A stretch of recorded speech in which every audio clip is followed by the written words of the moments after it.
Voyage Sardaigne. La tour du Nurag Zuras en Sardaigne est une structure architecturale intéressante du fait de son caractère traditionnel, astronomique et symbolique, religieux. Bien que n'ayant pas fait l'objet d'une étude archéologique approfondie, elle est estimée avoir été construite au cours de la période tardive nuragique, entre le XIVe et le XIIe siècle avant notre ère.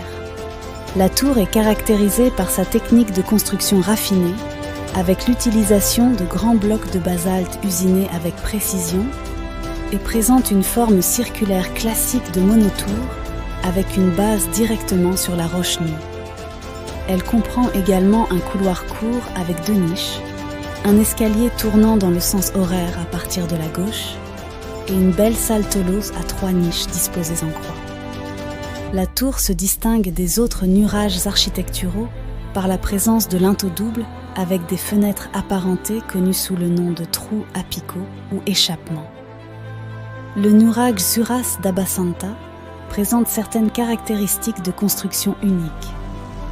Orienté vers le phénomène de l'unistis, le nurag parvient également à capturer l'aube du solstice d'hiver, produisant un rayon double singulier à l'intérieur de la niche opposée à l'entrée. 6 événements ont été découverts et documentés, puis publiés par le groupe de recherche Sardaigne. Mais il y a un détail qui n'a pas été trouvé par le GRS. Je vous le donne en 1000, il s'agit de la relation avec le carré. L'alignement entre la chambre du nurag et le solstice d'hiver est un exemple remarquable de l'utilisation de l'astrogéométrie dans la construction de structures anciennes. Le fait que les rayons du soleil pénètrent dans la chambre à un moment précis pour former une tête de taureau montre une connaissance précise des événements astronomiques et de leur positionnement par rapport à la structure. Il est également intéressant de noter que ce phénomène se produit à un moment précis de la journée, à 9h10 plutôt qu'à l'aube, ce qui suggère que les constructeurs ont fait un choix délibéré pour que cela se produise à ce moment précis. Car c'est à ce moment que l'alignement du rayon du soleil est à 45 degrés par rapport à l'axe est-ouest, ce qui montre une connaissance précise des angles et de la géométrie. Cela renforce l'idée que la diagonale du carré jouait un rôle important dans la conception de la structure.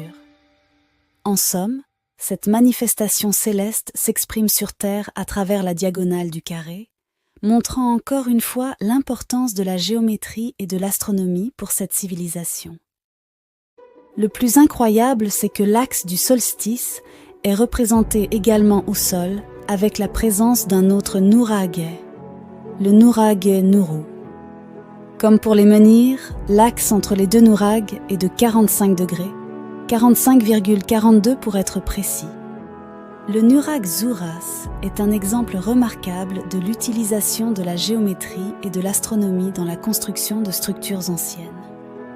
Les constructeurs de ce nurag ont combiné des principes de géométrie au sol, tels que la diagonale du carré, avec des considérations astronomiques, en utilisant des techniques telles que l'alignement sur le solstice d'hiver. Cela signifie que les constructeurs ont pris en compte à la fois les aspects pratiques de la conception de la structure, tels que la stabilité et l'espace, ainsi que les aspects symboliques et cérémoniels, tels que l'alignement sur les événements astronomiques importants. Il est clair que les constructeurs de ce nurag avaient une connaissance avancée de la géométrie et de l'astronomie, et qu'ils ont utilisé cette connaissance de manière créative pour créer une structure qui était à la fois fonctionnelle et symbolique.